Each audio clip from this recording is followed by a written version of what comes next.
Terima kasih. Ini suasana yang menyenangkan, yang meriah ya. Jadi energinya positif sekali saya lihat dari penonton. Jadi kita beri tepuk tangan untuk penonton yang hadir hari ini. Ya, terima kasih.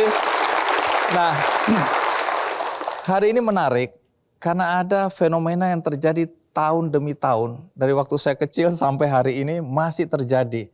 Yaitu orang tua yang panik ketika anaknya harus ikut ujian. Apakah itu dari SD ke SMP, SMP ke SMA, apalagi dari SMA masuk ke perguruan tinggi. Stresnya bukan main. Nah, saya hanya ingin mengingatkan, ini soal strategi. Soal bagaimana orang tua mulai mengatur bagaimana agar anaknya nanti dari tahun ke tahun itu bisa sukses tanpa merasa tertekan. Karena orang tuanya stres, anaknya lebih lagi tertekan ya. Nah, hari ini saya ingin mengingatkan ada satu lembaga ya, bimbingan belajar yang usianya saya kadang nggak percaya tapi itu nyata. 40 tahun. Namanya apa? Ganesha Operation.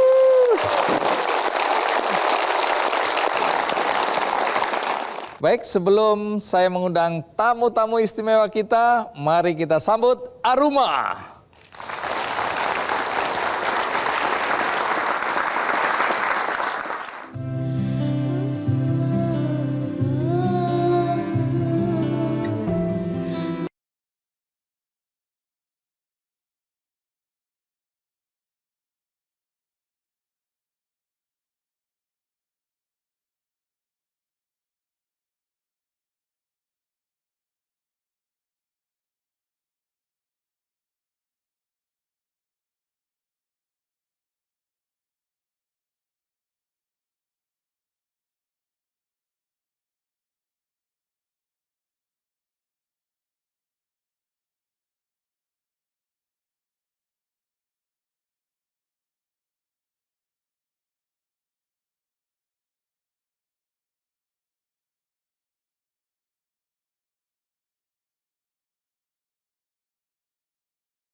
hari ini saya mengundang beberapa tamu yang istimewa yang akan bisa bercerita tentang pengalaman mereka, ya, baik mengikuti bimbingan belajar maupun nanti kita akan undang siapa orang di balik Ganesha Operation, ya. Untuk kali ini kita sambut dengan meriah Rizky Senida. Rizky, terima kasih. Terima kasih sudah undang Rizky, Bang Andi. iya. Kalau aku lihat ini umur berapa ini ya? Umur saya sekarang 20 tahun. Sekolah di mana?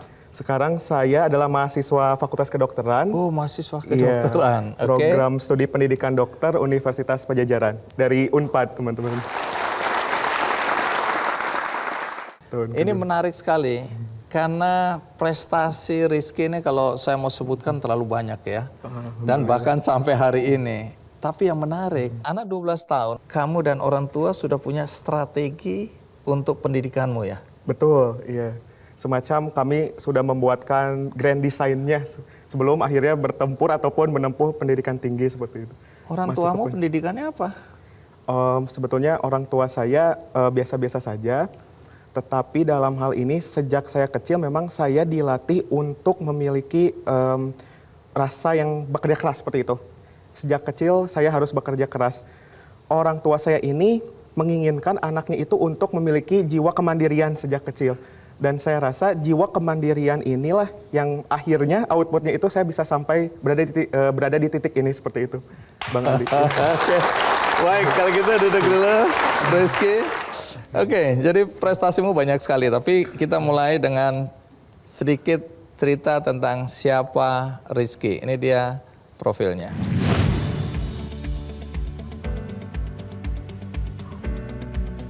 Sejak kecil, Rizky Ramadan Syahid Zenida bercita-cita menjadi dokter. Saat ini Rizky tercatat sebagai mahasiswa tahun kedua Fakultas Kedokteran Universitas Pajajaran. Alasan Rizky ingin menjadi dokter agar dapat memberi manfaat pada masyarakat luas. Sejak SD, Rizky telah mempunyai semangat belajar yang tinggi. Selain belajar di sekolah, ia juga bergabung dengan bimbingan belajar Ganesha Operation. Dengan semangat belajar tinggi, mengantarkan Rizky diterima di SMP dan SMA favorit di Bandung dan mengukir banyak prestasi baik di tingkat lokal, nasional maupun internasional. Di bangku kuliah, Rizky juga menorehkan banyak prestasi, baik di tingkat nasional maupun internasional.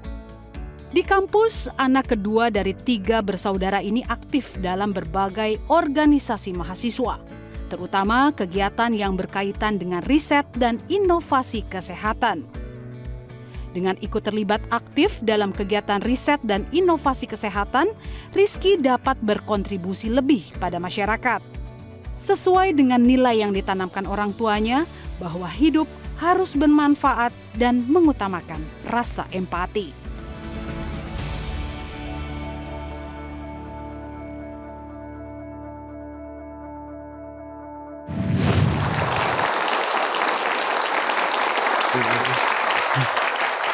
Nah, anak 12 tahun bersama orang tuanya sudah merancang strategi pendidikan untuk di kemudian hari. Betul. Ini menurut aku nggak biasa. Iya. Nah, waktu itu Rizky dalam usia segitu udah ada kesadaran juga di situ. Bagaimana muncul kesadaran itu? Dari mana gagasan ini muncul? Iya, bahkan sejak dari SD tuh orang tua sudah bertanya, kamu cita-citanya sudah besar mau jadi apa? Dan dari SD tuh jawaban saya selalu konsisten, saya ingin menjadi dokter seperti itu. Jadi ketika kamu bilang kamu mau jadi dokter, orang tua mempersiapkannya dengan serius itu ya? Betul Bang Andi. Jadi orang tua itu sebetulnya tidak membatasi kreativitas yang saya miliki. Dan juga tidak membatasi potensi apa yang kemungkinan muncul di depannya. Karena kan terkadang yang namanya cita-cita di tengah-tengah selalu berubah. Iya. Ada yang dari awal dokter, ujung-ujungnya jadi tentara misalkan. Tapi memang karena passion saya di situ, justru orang tua sangat mendukung. Kalau memang kamu bisa di situ, passion kamu di situ, kesukaan kamu di situ, kamu enjoy di situ, ya lanjutkan seperti itu.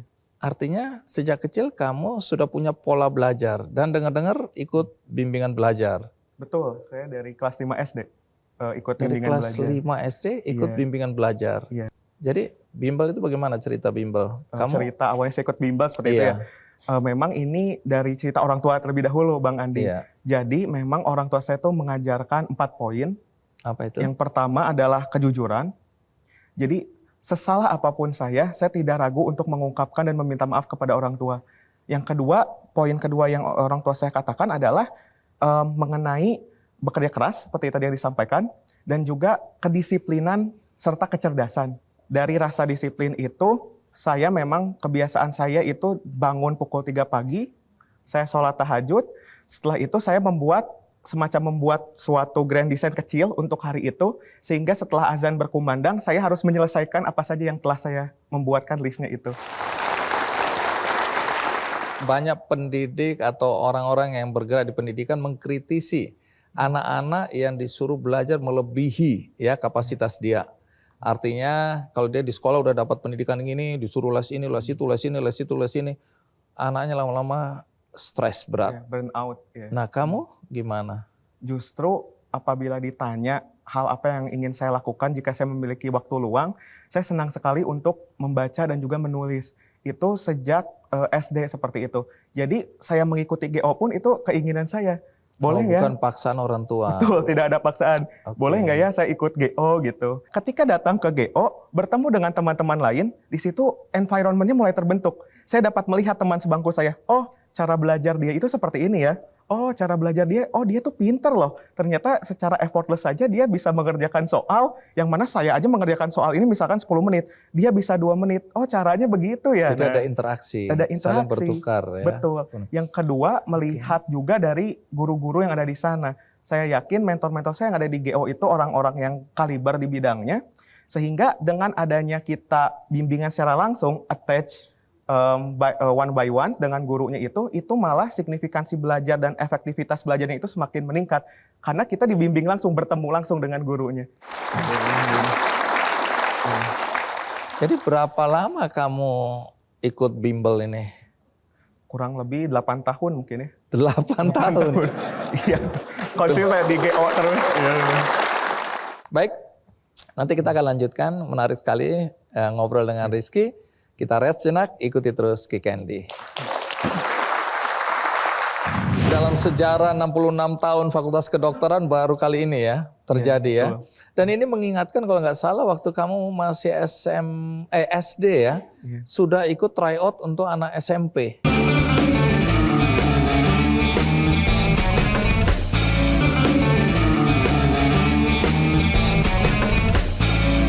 Didukung oleh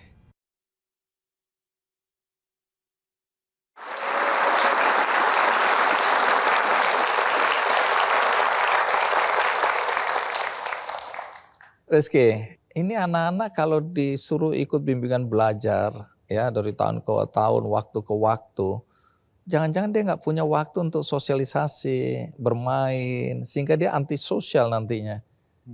Bagaimana dengan pendapat itu? Pendapat itu kalau menurut saya pribadi sih, mungkin bagi sebagian orang betul. Tapi bagi saya sendiri, saya masih memiliki waktu bersama keluarga.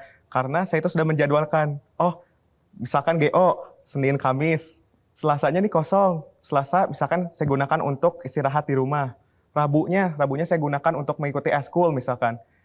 Jumatnya ini saya biasanya masih bersosialisasi bersama teman-teman seperti itu. Kita misalkan main, saya juga dulu masih nongkrong. Jadi tetap ada waktu ya masih ada waktu untuk bermain. Nah tapi kenapa milih Ganesha Operation ya? Mungkin pertama saya itu melihat dari track recordnya mungkin ya. Dari Ganesha Operation tuh sangat luar biasa.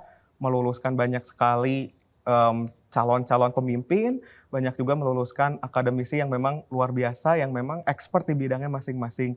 Kemudian juga ketika dan ya terlebih lagi ketika SMA gitu kan. Kalau SMA tuh sudah banyak juga nih tawaran-tawaran dari bimbingan belajar lain. Tapi di GO ini saya rasa saya itu sangat didukung sekali, saya sangat dibimbing sekali. Bahkan saya mendapatkan bimbingan itu ketika COVID saja, saya langsung nge-call, saya minta TST itu tambahan. Itu langsung dikasih waktunya. Dan yang saya tertarik adalah GO pada zaman saya itu memiliki software SNMPTN.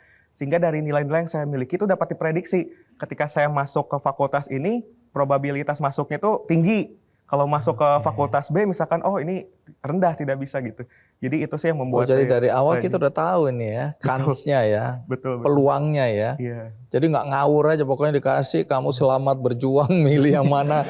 Kalau salah ya salahmu sendiri gitu ya. Enggak itu ya? Enggak. Kamu waktu masuk Fakultas Kedokteran di Pajajaran Unpad ini melalui jalur apa? Kebetulan alhamdulillah kemarin saya lolos jalur SNMPTN. Mungkin dikenal sebagai jalur undangan mungkin. Di kampus kamu ikut organisasi? Ikut. Apa kebetulan, aja Bang Andi. yang kamu ikuti? Yang pertama saya mengikuti Science and Research Center. Ini merupakan satu-satunya organisasi riset dan terbesar di Fakultas Kedokteran Unpad. Kebetulan alhamdulillah Rizky kemarin terpilih menjadi CEO-nya atau ketuanya seperti itu. Yang kedua, Rizky di tingkat universitas. Jadi kalau tadi itu levelnya di tingkat fakultas. Fakultas, ya. Yang di tingkat universitas itu Rizky mengikuti organisasi Phoenix. Apa itu? Phoenix itu Pajajaran High Level Organization in New Age Research. Kebetulan Rizky yang mendirikan organisasi tersebut baru berusia 3 bulan. Dan untuk yang SRC tadi di tingkat fakultas itu khusus bergerak di bidang riset. Ya, sementara yang untuk di tingkat universitas itu khusus bergerak di bidang inovasi yang bergeraknya itu multidisiplin ilmu. Sehingga di sana bukan hanya anak FK, melainkan ada fakultas-fakultas lain terdiri atas 12 fakultas dan sudah ada 60 anggota sekarang. Sehingga dalam menciptakan suatu inovasi itu bukan hanya dari FK saja loh. Kita bisa berkolaborasi multidisiplin ilmu tadi dengan fakultas-fakultas lainnya. Nah, soal pengajuan proposal seminar itu di semester 3. Di semester 3, ya. Hasilnya bagaimana? Alhamdulillah lulus, dilanjut ke sidang skripsi. Jadi Semester 3? iya, untuk proposalnya di semester 3, Iya, sidang terus skripsinya di semester 4. 4. Ini berkat dari pertama mungkin bantuan dari ibunda kami. Saya menyebutnya ibu karena memang sangat sudah dekat sekali. Beliau adalah Dr. Nusratul Lailia. Beliau bergerak di bidang saraf, Departemen Saraf Rumah Sakit Hasan Sadikin. Saya juga memiliki seorang mentor, namanya Kang Asep Wirayasa yang sama-sama membangun Phoenix tadi, ya, dan mendapatkan arahan dari Ibu Kaprodi, Dr. Yuni, beserta Pak Dekan, Profesor Yudi, seperti itu. Keren ya. Iya. Dan ini dalam sejarah 66 tahun Fakultas Kedokteran baru kali ini ya terjadi ya. Dan ini mengingatkan kalau nggak salah waktu kamu masih SD ya, sudah ikut tryout untuk anak SMP. Betul, saya sebetulnya mencoba-coba saja sih, ada waktu luang, iya. Kamu masih punya kebiasaan ikut kompetisi olimpiade ya. Betul, iya. Terus kemudian baru 2 tahun kuliah sudah mendapatkan 16 penghargaan. Betul. Nasional dan internasional. Iya, alhamdulillah. Kalau penasaran silakan googling sendiri ya. Terlalu panjang kalau aku sebutkan. Terus kemudian tadi ya bersama tim mahasiswa mendapat medali emas dan penghargaan terbaik kategori kesehatan di Indonesia Investor Day. Betul. 2023 lalu ya, Iya. yang diselenggarakan oleh Wintex ya, World Invention of Technology Expo. Betul. Kemudian Mei lalu mendapat penghargaan dari Menteri Kesehatan Malaysia di kompetisi inovasi. Kementerian Kesehatan Malaysia, iya. Wow. Terus inovasi bekerjasama dengan Rumah Sakit Hasan Sadikin untuk bidang kesehatan syaraf, jantung, epilepsi, kesehatan anak dan lain-lain. Iya, betul. Banyak kali nih. Terus kamu juga ke desa-desa ya? Iya, ada program pemberdayaan masyarakatnya sebetulnya. Oke, Iya. aktif juga. Aktif. Terus dapat medali emas di ajang International Indonesia Interstudent Day tahun lalu. Betul, iya. Aku ingin pendapatmu di akhir pertemuan kita ini, Rizky. Aku kan lihat sekarang tadi anak-anak muda, anak-anak sekolah, sekarang kan sering pegang gadget. Selalu diperdebatkan manfaat yang baik dan yang buruk kan. Yang baik bilang loh, biarkan anak-anak mengenal teknologi, biarkan mereka biasa mengakses ilmu pengetahuan melalui teknologi dan seterusnya. Yang ini bilang, wah teknologi menyesatkan karena akhirnya anak-anak kejeblos untuk ya konten-konten yang negatif. Kalau menurutmu sendiri bagaimana ini? Pak, pandangan saya pribadi sejujurnya dengan adanya perkembangan teknologi ya Bang Andi ya. Sebetulnya kalau saya lihat pribadi justru hal ini apabila kita manfaatkan sebaik mungkin, itu akan memberikan tadi kebermanfaatan dan juga dampak yang begitu luar biasa. Katakanlah sekarang kalau misalkan di sistem kesehatan banyak sekali pasien ataupun orang yang meninggal bukan karena tidak diobati meninggalnya itu, tetapi karena akses menuju sistem kesehatannya itu sulit. Tapi dengan adanya percepatan inovasi teknologi, khususnya di klaster kesehatan ini, justru hal itu akan membantu para pasien tersebut jangan sampai mengalami morbiditas dan juga mortalitas. Tapi dalam hal ini juga banyak sekali sekarang anak-anak yang betul ya tadi melakukan hal-hal negatif dengan adanya teknologi.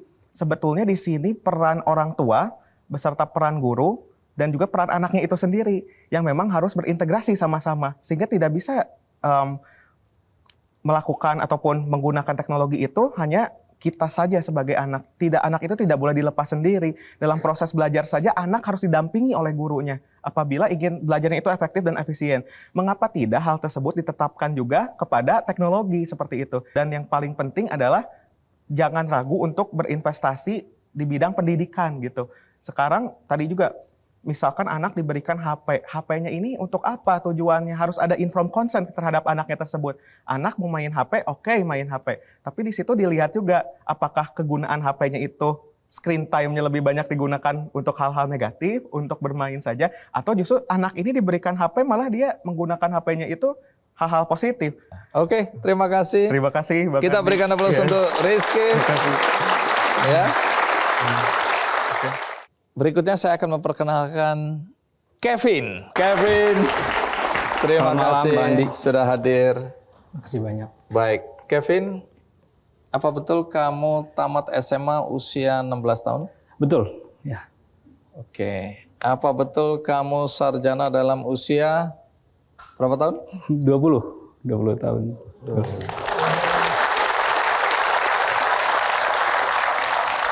Lalu sekarang kamu doktor. Ya, S3-nya umur berapa? saya selesai S3 umur 26, Bang Andi. 26 tahun.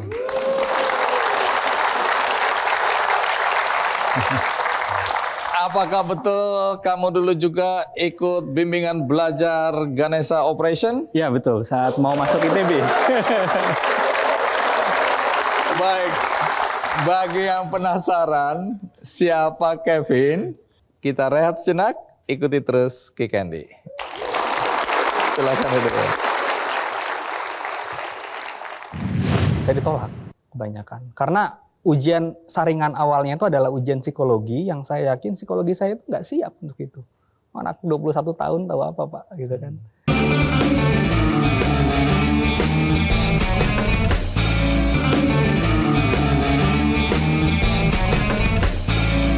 Didukung oleh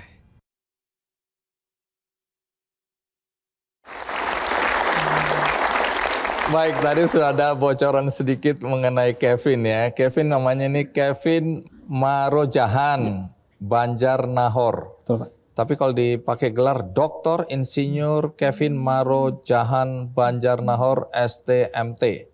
Doktornya di bidang apa? Di bidang tenaga listrikan, Pak. Kelistrikan. Lebih tepatnya di sistem tenaga listrik. Jadi pendidikan saya dari S1 sampai S3 itu linear, Pak. Oke. Baik, tapi sebelum kita lanjutkan, kita simak dulu tayangan berikut ini.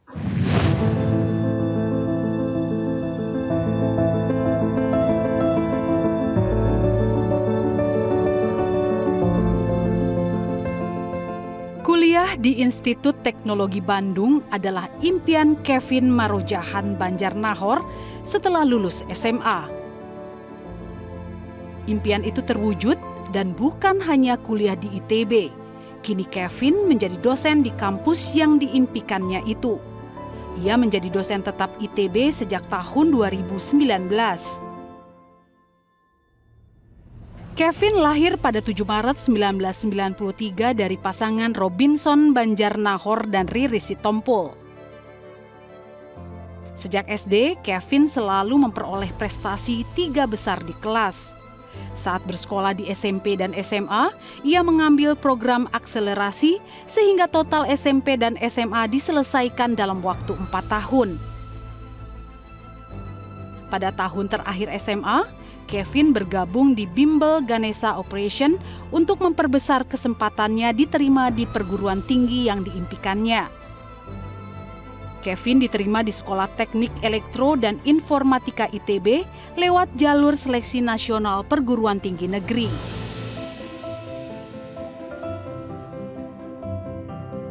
Kevin menyelesaikan kuliah S1 dan S2 di ITB lewat program Fast Track integrasi S1 dan S2 dengan durasi 5 tahun dengan beasiswa dari ITB dan lulus dengan predikat cum laude. Kevin melanjutkan studi S3 di Universitas Grenoble, Prancis dengan beasiswa dari LPDP dan lulus pada tahun 2019 di usia 26 tahun.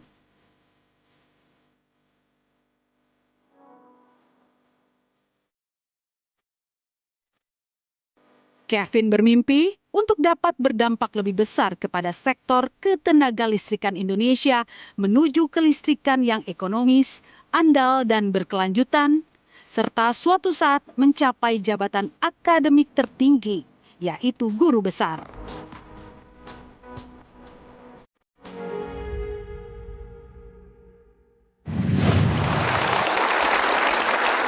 Kenapa waktu itu punya mimpi untuk masuk ITB? Saya dari keluarga Batak yang mana di orang Batak itu melihat tulang, nanti jadi tulang itu saudara laki-laki dari ibu, itu sesuatu. Kebetulan tulang saya itu ada yang lulusan ITB dan teknik elektro. Nah, selalu diagung-agungkan di keluarga. Jadi suatu saat saya berpikir, kayaknya keren juga kayak tulang saya ini. Waktu saya SMA, ternyata saya lihat jalur masuk ITB itu hanya ujian. Mungkin beda sekarang itu kan ada seleksi melalui rapor ya, melalui prestasi. Tapi saat itu masuk ITB itu hanya melewat ujian mandiri atau seleksi nasional masuk perguruan tinggi. Nah, saya melihat, wah, ini kalau masuk lewat ujian mandiri mahal sekali, Bang Andi. Kebetulan abang saya saat itu sedang kuliah juga, sehingga saya melihat satu-satunya cara saya masuk adalah lewat seleksi nasional, di mana uang pangkalnya bisa nol. Dan saya yakin namanya ujian secara nasional itu aspeknya dua. Yang pertama kesiapan materi, maksudnya materi ujian ya. Yang kedua mental. Nah, persiapan materi ujian itu bisa saja kita belajar sendiri di rumah, tapi mental ini nggak bisa. Mental ini harus dilatih, Bang Andi. Nah, saya melihat, saya minta sama orang tua saya, oke papa mama, kalau berat untuk ujian mandiri, kasih saya bimbel aja. Saya pasti bisa masuk ITB, saya bilang. Minta permintaan bimbel dipenuhi? Dipenuhi, akhirnya dipenuhi permintaan bimbel. Ya sudah, saya ikut bimbel. Yang paling saya teringat dari bimbel di GO itu adalah yang pertama, saya bisa di sana dari jam 8 pagi sampai 8 malam. 12 jam di sana ngapain? Nah, macam-macam Bang. Mulai dari ikut kelas berkali-kali, jadi bisa saya kan dulu lemah di biologi. Jadi saya ikut biologi jam 8, gurunya ada di sini Pak Doni. Mana Pak? Mana coba Pak Doni? Pak Doni mana? Oh ini, lah gurunya masih muda. Masih. Wah ini ungkapan terima kasih luar biasa. Kita berikan aplaus untuk Pak Doni. Jadi jam 8 Pak Doni ngajar, saya ikut. Nanti sore ada sesi yang sama, ngajar yang sama, saya ikut lagi Pak. Saking saya lemahnya di biologi, saya sadar ya saya ikut. Terus akhirnya? Akhirnya setelah ikut bimbingan belajar tentu ada tryout. Biasanya tiap minggu itu ada tryout. Di tryout itu lagi-lagi dua aspek tadi, aspek materi dan mental itu betul-betul diasah. Dan saya hanya jebol tryout ke Stay ITB itu 1 kali. Di antara sekian banyak tryout. Yang lainnya ya kadang-kadang jebol pilihan kedua, kadang-kadang tidak lulus. Jebol itu maksudnya lulus? Masuk. Ya. Masuk.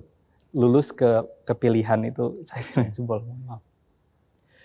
Ya sudah, tapi setelah berdiskusi dengan tim dari GO disampaikan bahwa oke, nggak apa-apa, pilihan pertama pilihlah yang Anda impikan.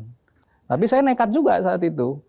Karena orang tua saya itu sudah ingin saya masuk ke salah satu perguruan tinggi swasta lain, Bang. Oh, jadi didorong udahlah nggak usah ITB, yang lain juga bisa gitu ya? Itu aja, karena kebetulan saya dapat beasiswa di sana. Jadi kan nggak keluar duit kan, Bang. Iya, oke. Masuk situ aja. Ya udah, saya mission impossible aja, Bang. Pilihan pertama saya pilih STAY, Sekolah Teknik Elektroinformatika. Pilihan kedua saya pilih Fakultas Pertambangan dan Perminyakan di ITB. Itu juga rankingnya tinggi di ITB. Ah, udahlah mission impossible aja saya pikir kan. Ya udah, nothing tulus saja kan Bang, sampai nunggu. Akhirnya mau pengumuman, katanya pengumumannya misalnya jam 12 malam, ternyata jam 6 sore itu udah buka nih pengumuman. Saya takut bilang orang tua saya kan, Udah saya di kamar, akhirnya saya cek di websitenya ITB, dan saya dinyatakan lulus ke pilihan pertama, Sekolah Teknik Elektroinformatika. Saya teriak. Kemudian bapak saya datang, Bang, ngelihat monitor. Terus dia bilang, wah, nggak nyangka papa kamu bisa masuk ITB. Jadi orang tua saya meremehkan saya juga, Bang. Happy lah akhirnya ya. Oke, jadi masuk. Terus kemudian tadi S2 Ya, lanjut itu ya. S2 lanjut karena kebetulan ya ini ya, impian saya itu hanya lulus ITB. Tiba-tiba ada tawaran, oh ITB sekarang buka program yang namanya fast track, sehingga dalam 5 tahun kita bisa langsung S1 plus S2. Tahun keempat kita sudah mengambil beberapa kuliah S2.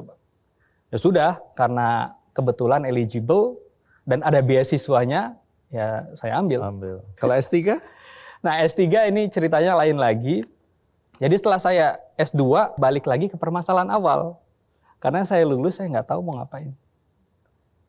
Singkat cerita dari sana saya coba daftar kerja.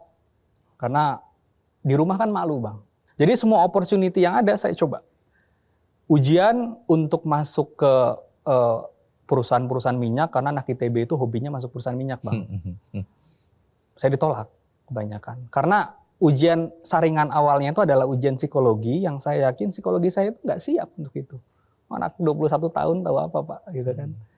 Nggak siap. Oke, ada apa lagi? Ternyata adalah beasiswa LPDP. Beranikan daftar. Dapat LPDP. Saya dapat LPDP. Saya orang yang kayaknya kok nggak enak ya di luar negeri terus. Pengennya pulang. Setelah saya pikir-pikir, kalau S3 pulang ngapain? Ya paling promising kayak jadi dosen, kan Bang. Dosen yang paling enak di mana? Kayaknya di ITB. Akhirnya saya balik ke ITB. Sampai hari ini. Dari perjalanan itu lalu apa manfaat yang dirasakan dengan ikut bimbingan belajar tadi? Nah, di bimbingan belajar apa sih yang saya pelajari di luar dua tadi, Bang ya? Materi, kemudian mentalitas, yang ketiga sabar.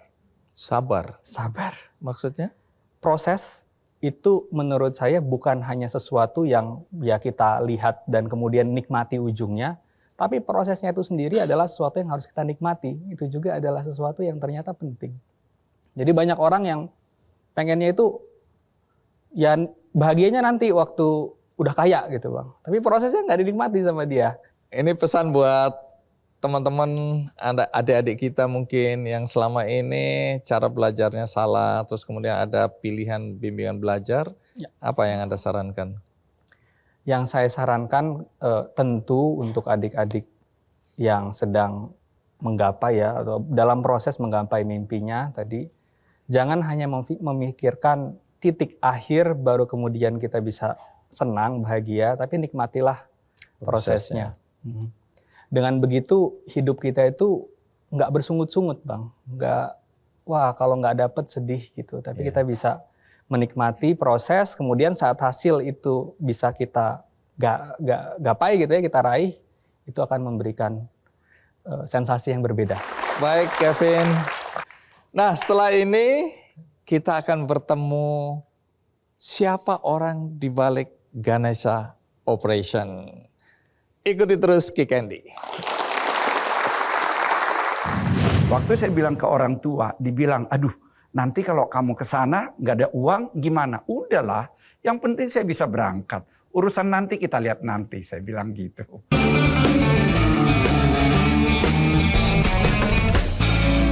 Didukung oleh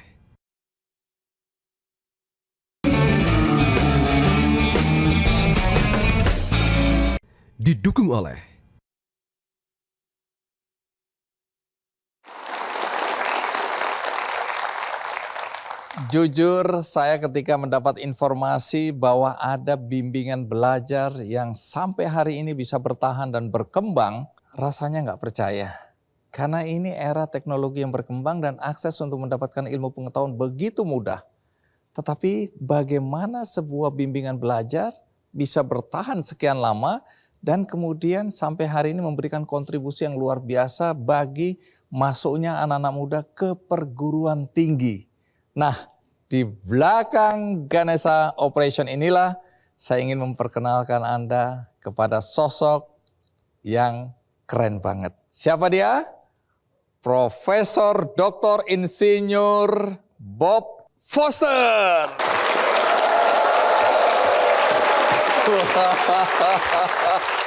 Luar biasa, luar biasa. Itu belum lengkap, di belakangnya masih ada MM. Banyak kali gelar Anda ini.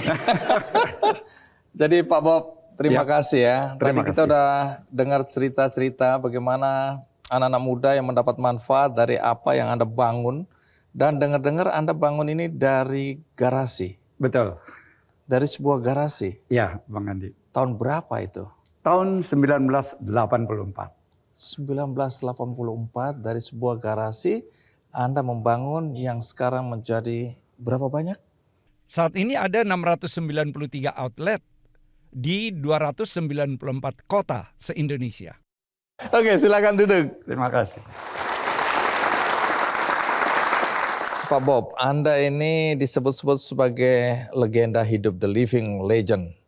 Dalam konteks bimbingan belajar ya. Karena tadi Anda sebutkan bahwa ini hampir di semua kota ini Anda ada atau ada GO ini. Dan berapa banyak kalau Anda bisa menyebut angka anak-anak yang berhasil masuk perguruan tinggi setelah mendapat bimbingan belajar di GO? Kalau 1 tahun terakhir aja itu sudah 47.000 yang lulus. Jadi tahun sebelumnya 45, sebelumnya sekitar 44, 43, 40-an ribu. Mungkin kalau lama sebelum-sebelumnya 30-an ribu setiap tahun. Jadi ya kalau kita kalikan memang sudah sangat banyak. Saya kan dengar bahwa Anda dulu bekerja sudah nyaman di PLN. Betul. Dalam posisi yang bagus. Ya. Dengan gaji yang pasti bagus. Tapi kemudian Anda minta berhenti. Ya. Hanya untuk mau membesarkan Ganesha Operation ini. Betul. Di mana akal Anda saat itu? Kalau saya nggak berani saya. Oke, kita mulai dari garasi itu. Apa yang terjadi hari itu? Saya waktu itu kos di Bandung, masih kerja di PLN, lalu mau bikin bimbel. Karena memang dari waktu kuliah juga saya ngajar bimbel, kemudian saya juga asisten dosen, saya memang senang untuk ngajar. Lalu saya pikir ya udah aja bikin bimbel, tapi kan nggak ada modal yang cukup karena masih baru kerja di PLN. Ya sudahlah, bikin aja garasi ini jadi sekretariat. Bikinlah garasi itu jadi sekretariat dan ada petugas pendaftaran, tapi saya juga bisa ikut sebagai petugas pendaftaran juga. Dan untuk belajar tentu ada lokasi belajar di ya tempat lain yang kita sewa seperti itu. Ini di Bandung berarti ya? Di Bandung, betul. Baik, sebelum kita lanjutkan, ada baiknya kita simak dulu tayangan berikut ini.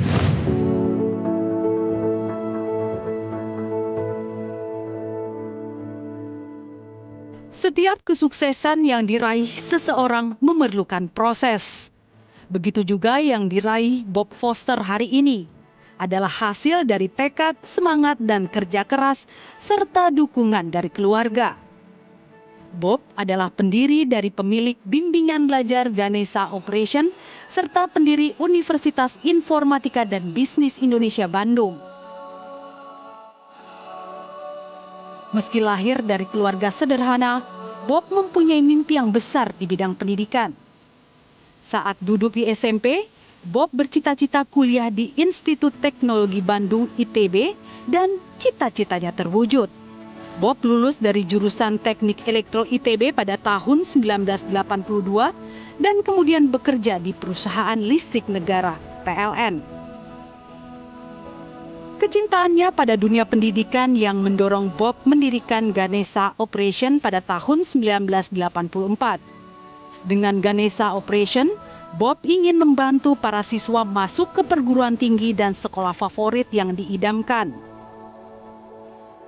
Seiring berjalannya waktu, konsistensi kualitas dan kontrol secara terpusat mengantarkan Ganesha Operation mendapatkan 2 rekor muri, yakni bimbingan belajar terbesar yang dikelola secara terpusat dan bimbel terbaik yang berhasil meluluskan siswa ke PTN dan perguruan tinggi kedinasan terbanyak se-Indonesia, yakni sebanyak 45.000 lebih kelulusan di tahun 2022.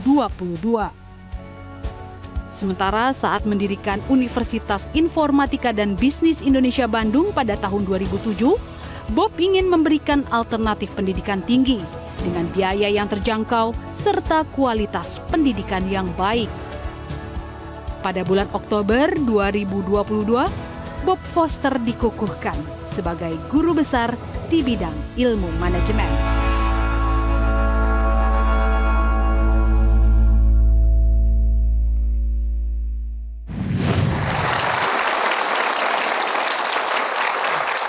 Saya tertarik tadi melihat kehidupan Anda yang sederhana ya di masa muda, masa kecil itu ya. Ya. Jadi orang tua Anda ini pendidikannya apa?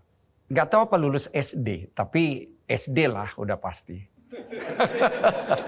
Lulus atau tidak Anda nggak Nggak tahu tahu. lulus apa tidak. Pekerjaan mereka apa? Karyawan di perkebunan, tapi di perkebunan bukan di pusatnya, di daerahnya perkebunan teh. Jadi disitulah bekerja sehari-hari. Memang di administrasi. Jadi secara ekonomi bagaimana kehidupan Anda dulu? Secara ekonomi sangat kurang. Sangat kurang. Sangat kurang. Lalu pendidikan Anda bagaimana? Dengan kondisi ekonomi orang tua seperti itu? Ya, saya memang sudah punya passion karena saya bilang tadi sangat tertarik untuk bidang pendidikan. Saya kelas 5 SD aja waktu saya baca buku saya lihat ada nama orang. Saya tanya ayah saya, apa ini ada nama orang? Oh itu yang bikin bukunya. Nah saat itu juga saya udah bercita-cita. Saya juga mau jadi penulis buku ke depan. Dan kemudian SMP saya lihat-lihat apa sih universitas yang cocok bagi saya nanti. Saya lihat ITB. Saya harus masuk ITB nanti. Nah memang waktu saya bilang ke orang tua, dibilang, aduh nanti kalau kamu ke sana nggak ada uang gimana? Udahlah, yang penting saya bisa berangkat. Urusan nanti kita lihat nanti, saya bilang gitu. Jadi memang bukan yakin uang pasti ada. Dan memang selama kuliah pun ya sangat-sangat terbatas. Dan karena itulah kemudian saya setelah tahun ketiga, saya ikatan dinas ke PLN. Sehingga ada uang untuk biaya kuliah dan sehari-hari. Ya juga karena saya sering dikatain orang kampung gak punya uang. Jadi muncul passion saya. Oke, suatu saat saya akan tunjukkan bahwa saya juga bisa gitu.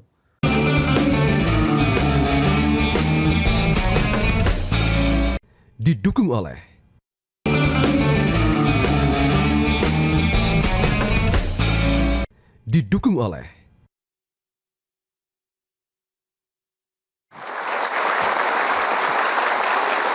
Jadi Anda nih anak kampung ya? Betul. Jadi kampung Anda persisnya di mana ini?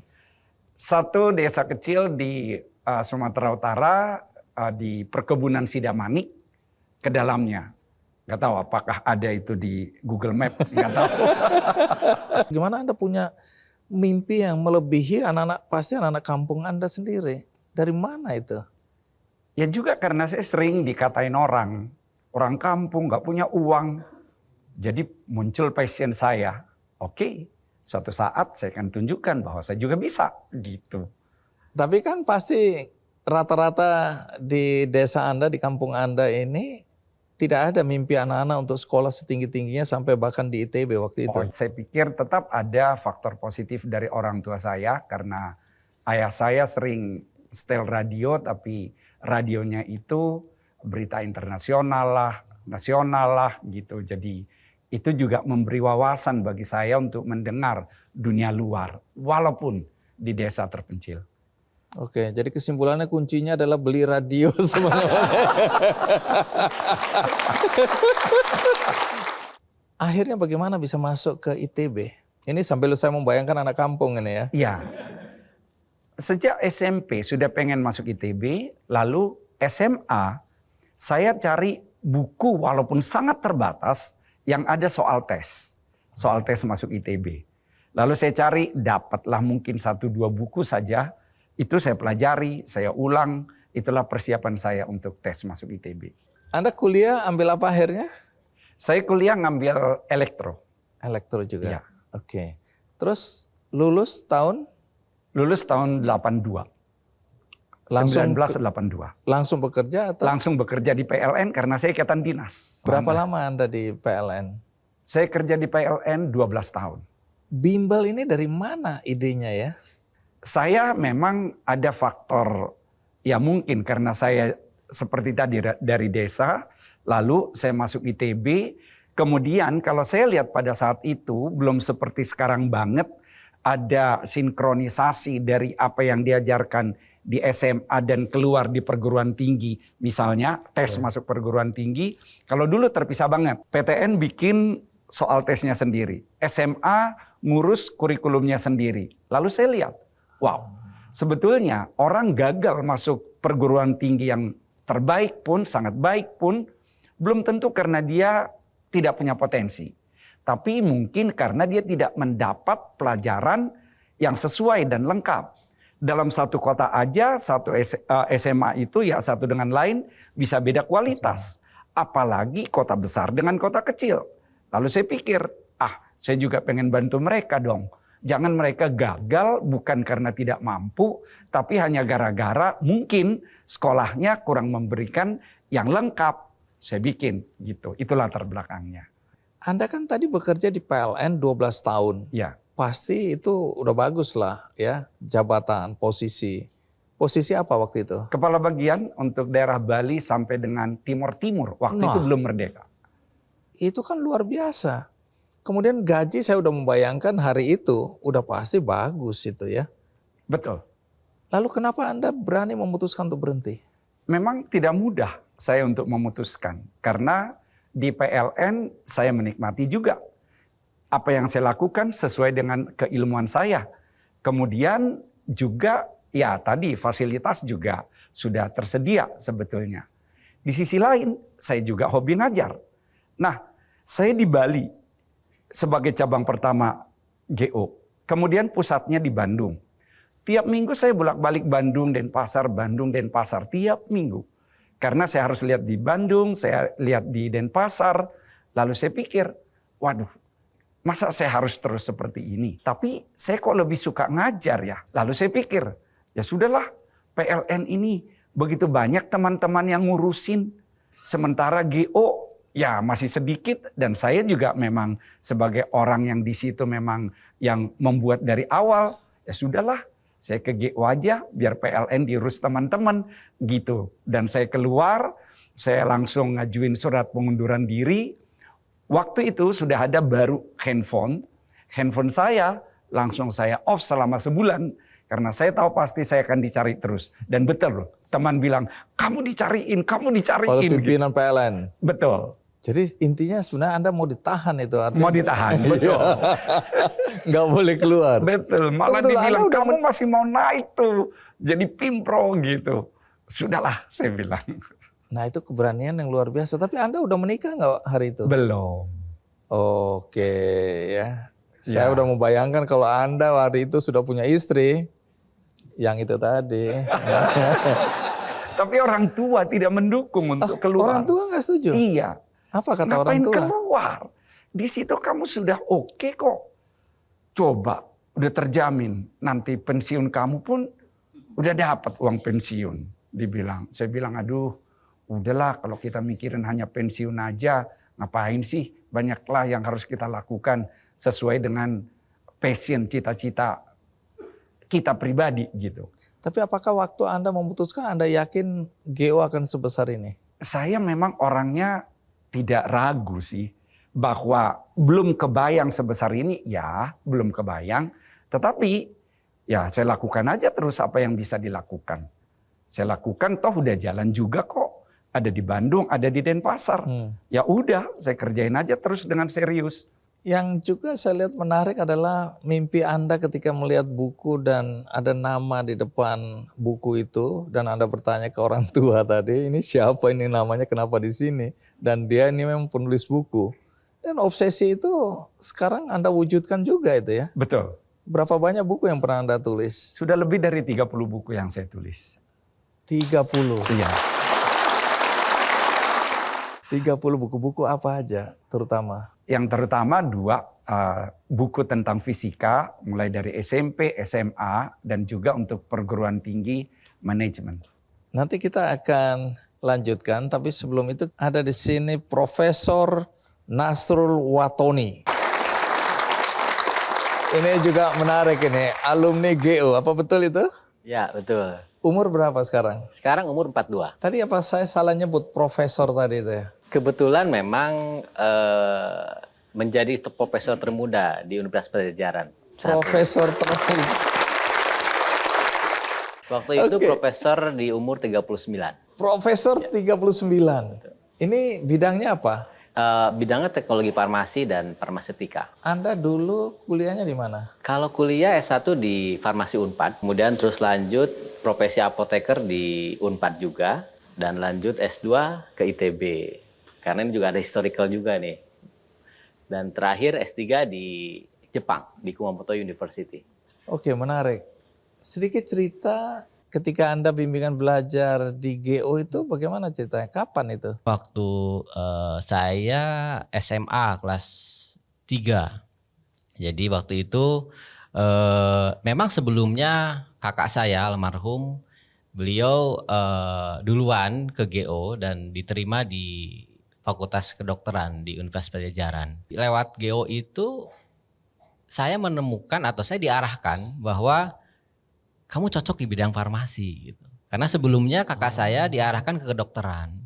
Dan itu berdasarkan atas penilaian-penilaian tryout. Nah, nanti disimulasikan kira-kira bidang apa nih yang cocok gitu. Kebetulan waktu itu saya pribadi juga ada mentornya tuh di GO tuh. Di sini mungkin ada Pak Wawan sini. Kalau dibilang di Tasik Mana nih. Pak Wawan?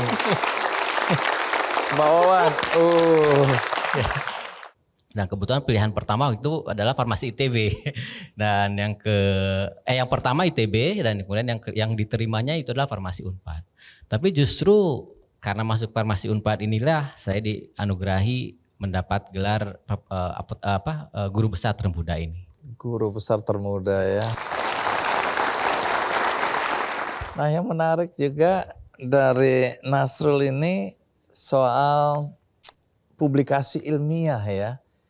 Jadi ada berapa publikasi ilmiah nasional dan internasional yang Sampai saat ini alhamdulillah publikasi internasional saya ada 87 dokumen di Wow. Jurnal Internasional Publikasi. Jadi bidangnya apa aja itu? bidangnya semua bidang farmasi, Farmasi, dan ya bidang farmasi. Kalau dari H-indeksnya itu 20. Jadi kalau H-indeks itu semacam indeksasi dari si Scopusnya itu adalah di tingkat 20 untuk citasinya. Terima kasih Nasrul. Kita rehat sejenak, ikuti terus Ki Candy.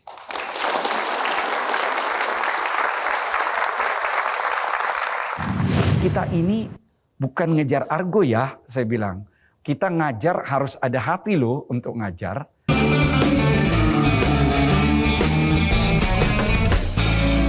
Didukung oleh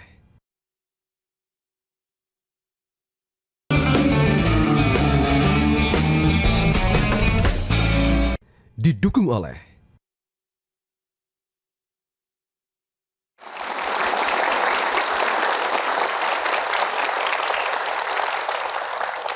Baik, Pak Bob, kita lanjutkan ya. Ya.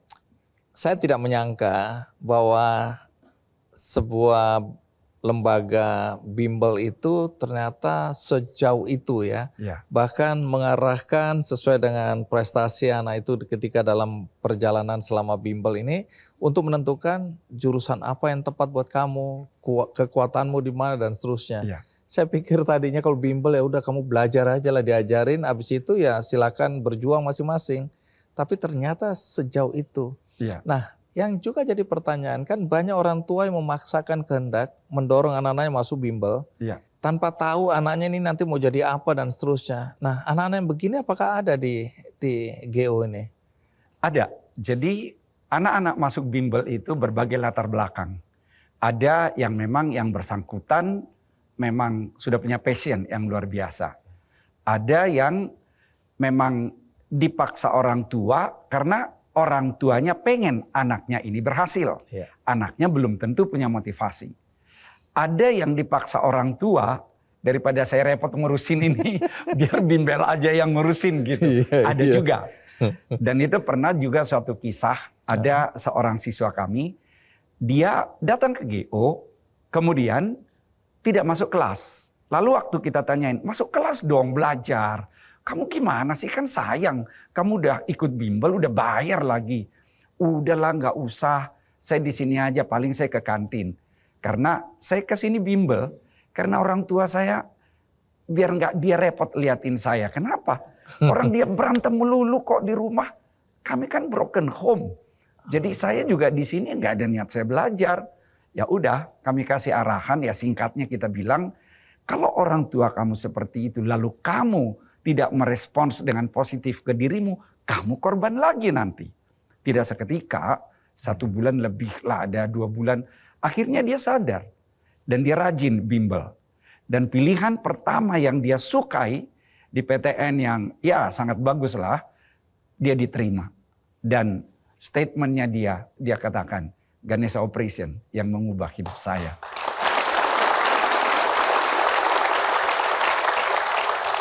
Jadi ada sisi kemanusiaan di situ ya. Ada. Oke. Itu yang membuat saya juga bilang ke teman-teman yang ngajar, kita ini bukan ngejar argo ya, saya bilang. Kita ngajar harus ada hati loh untuk ngajar. Karena memang itulah latar belakangnya saya bikin bimbel sih. Karena pengen membantu orang yang ya barangkali tidak dapat fasilitas, tidak dapat ilmu yang cukup, punya potensi, tapi kok gagal. Udahlah, kita bantu dengan bimbel. Jadi ada unsur itu, bukan berapa rupiah aku dapat nih. Nggak terlalu terpikir lah, walaupun tetap harus ada analisis efisiensi. Tapi bukan itu motivasi utama sejak awal. Menarik, karena Anda kan datang dari keluarga sederhana. Anda 9 bersaudara. Betul. Dari 9 bersaudara ini berapa yang masuk ke dunia pendidikan? Kami ada masuk ke dunia pendidikan berlima. Berlima. Ya 5, oh ya ada juga di 6, ada 6 ya, di dunia pendidikan. Oke, jadi ini keluarga yang memang panggilannya untuk jadi pendidik ini ya. Iya betul. Ada saudara Anda di sini yang Ada. hadir juga? Ada Siapa? yang ada di Ganesha Operation juga ada yang saya bilang tadi. Pak John. Mana ada, Pak John? Oh, ada Pak John. Ada Pak Harlin. Pak, Ada beberapa. Oke. Bu Erna. Tapi ada yang bukan pendidikan Keluarga tapi hadir. pendidik. Bu Junita juga ada di sini. Gitu. Dalam beberapa kesempatan saya lihat Anda menyitir quotes atau ucapan, ungkapan dari Nelson Mandela mengenai pendidikan. Iya. Bisa Anda sebutkan dan mengapa itu menjadi penting untuk Anda catat? Saya memang melihat Indonesia ini kan negara besar. Dari jumlah penduduk 286 juta kan saat ini, lebih sedikit. 4 besar di dunia. Tetapi competitiveness kita, daya saing kita belum 4 besar di dunia. Masa sih emangnya kita ini orang yang tidak mampu berpikir? Nah, lalu dari situ saya pikir gimana dong biar bangsa ini maju. Makanya saya senang dengan quotes tersebut yang mengatakan education is the most powerful weapon which you can use to change the world. Dan Bung Karno bilang mau ngubah suatu bangsa, ubahlah dari generasi mudanya. Oh ya, saya pikir SMA, SMP, SD kami harus bina. Itulah latar belakangnya. Merdeka! Nah, soal Anda akhirnya mendirikan perguruan tinggi, itu bagaimana ceritanya? Perguruan tinggi negeri saya lihat dari sudut daya tampung. Misalnya nih, lulusan SMA sekitar 4,1 juta tahun-tahun terakhir ini. Yang akan diterima di perguruan tinggi negeri kira-kira sekitar 500 ribu. Jadi hanya sekitar 12%-an lah gitu. Selebihnya kemana? Swasta banyak yang mahal. Lalu saya pikir ya perlu juga dong kita fasilitasi mereka yang termasuk tingkat ekonomi tidak terlalu mampu supaya mereka juga bisa kuliah. Dan saya juga memikirkan bahwa kalau mereka kuliah, apakah tidak ada suatu hal yang khas kita buat? Nah, ada kekhasan karena sudah pastikan sekarang ini dunia digital. Makanya yang kami buat itu pun Universitas Informatika dan Bisnis Indonesia. Unibi. Jadi yang Anda bayangkan ke depan ini, tantangan yang akan dihadapi oleh generasi muda kita dalam dunia pekerjaan atau apa? Dalam dunia pekerjaan sudah pasti ada kaitannya dengan digital. Karena sekarang ini kan semua harus bisa. Walaupun tidak harus ngambil jurusan informatika. Tapi nggak boleh jadi orang yang gaptek. Karena kita sudah semua paham lah sekarang ini istilahnya Internet of Things. Artinya apapun dengan internet gitu. Jadi harus terbiasa dengan dunia digital sehingga orang bisa bersaing masuk di dalam industri yang ada sekarang ini. Baik, jadi di akhir ini saya ingin Anda menyampaikan sesuatu untuk para orang tua dan anak-anak muda. Karena orang tua ini kan kadang ingin menentukan masa depan anak-anak, tentu untuk kebahagiaan anaknya, keberhasilan, tapi dengan cara yang mungkin tidak tepat. Kemudian anak-anak juga bisa saja melihat apa yang dikehendaki orang tuanya, sesuatu yang bertentangan dengan keinginannya. Nah, bolehkah Anda sampaikan sesuatu yang dari pengalaman hidup Anda di pendidikan ini kepada para orang tua sekaligus kepada anak-anak generasi muda? Ya, untuk para orang tua, para generasi muda, saya mempunyai suatu statement, to live is to compete. Hidup ini adalah pertandingan, memang kompetisi, dan harus melalui pendidikan. Karena mau mengubah dunia, ubahlah melalui pendidikan. Jadi kalau saya lihat dari sana, harus dimotivasi supaya mau berprestasi. Dan karena itu, orang tua, saya juga sarankan tetap mendampingi, memotivasi, mengarahkan putra-putri tercinta kita ini untuk tetap mau belajar, menuntut ilmu. Dan sejak kecil anak-anak itu harus mempunyai cita-cita, karena melalui cita-cita itulah ada passionnya. Melalui cita-cita itulah dia tahu arahnya. Melalui cita-cita itulah dia tahu prioritasnya. Supaya dia tidak hanya ngerjain game dalam arti gadget, main-main, tetapi dia tahu apa yang harus dia lakukan secara produktif. Terima kasih untuk apa yang disampaikan oleh Anda dan teman-teman tadi ya. Baik, tapi sebelum kita bubaran, saya hanya ingin mengingatkan siapa yang di kursinya ada pita berwarna biru akan mendapatkan voucher diskon dari bimbingan belajar Ganesha Operation. Iya. Baik, yang pita biru ini nanti bisa ditukarkan. Iya, tepuk tangan, yang angkat tangan. Coba yang udah angkat tangannya. Baik, nanti bisa ditukar di depan dan dijelaskan apa fungsi voucher ini ya. Itu tadi cerita tentang Ganesha Operation ya. Kita nggak melihat bahwa ini semata-mata sebagai lembaga bimbingan belajar, tapi ada pesan yang kuat di situ dan ada cerita yang menginspirasi kita bagaimana kita menjalani pendidikan kita mulai dari dasar tadi sampai kemudian di perguruan tinggi. Karena ini tidak saja menyangkut kecerdasan, tapi moral, etika, dan masa depan bangsa.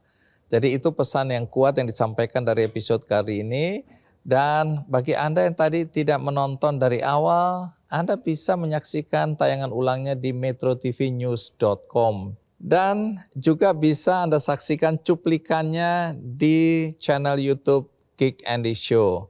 Dan bagi Anda yang juga peduli pada pendidikan, dan tadi ada cerita mengenai saudara-saudara kita yang mungkin di daerah-daerah yang tidak punya kesempatan untuk mengakses pendidikan yang berkualitas, karena mungkin secara ekonomi mereka tidak punya kemampuan. Caranya mudah, Anda bisa membantu dengan klik benihbaik.com dan di situ ada penggalangan dana untuk pendidikan anak-anak yang kurang mampu. Akhirnya semoga episode kali ini memberikan inspirasi bagi kita semua. Sampai jumpa.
Jelajahi cara baru mendapatkan informasi. Download Metro TV Extend sekarang.